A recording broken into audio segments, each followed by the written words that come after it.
already got the other two events created, so we had to go there and select the other two events for April and May. And it's gonna create, or as soon as we do it, we put the tags. We don't have to worry about it, right? Don't have to worry about anything else at that point. No.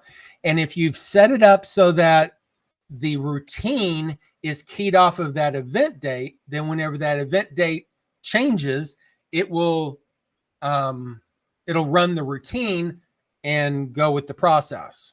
If we go into, say, Mary here, she was one of those three that we added. We had the attendee entered date. There are a total of 5 Eventbrite dates, and they're all right now down here at the bottom. There's actually an event date. So what you can do is, if you wanted to set up a special routine that happens just, from the event date being filled in, then you could key off of this date in your routine. This one is whenever they first come in, you want to be able to send them some kind of welcome. It's an automatically filled in date.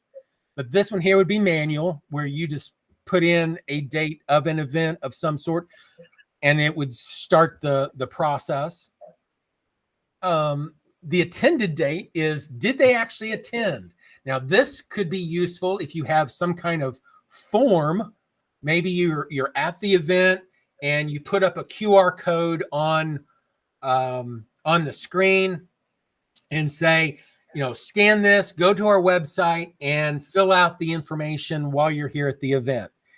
And whenever they fill out the event, you could set it up as a fill in the blank so that it automatically fills in the attended date whenever they're there. And then that could kick off some other routine and do the stuff.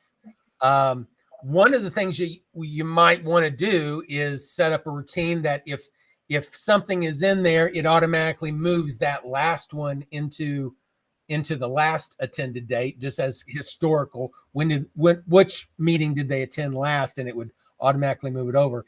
And then if they cancel, you can put in a date in here. Right now, I do not have it automatic. I think I can do the integration so that it automatically fills that in. My fear is that maybe they've added a couple of them and they just went in and canceled one. Then it can kind of mess things up. So I didn't do this one automatically. I just need to do a little bit of thinking on it. But with those 5 fields, you could set up different routines for different things. If they canceled, they couldn't attend, maybe that's where you say, hey, there are 2 more events. Be sure to come to these, So it gives you that ability to follow through automatically in the event that those fields are filled in.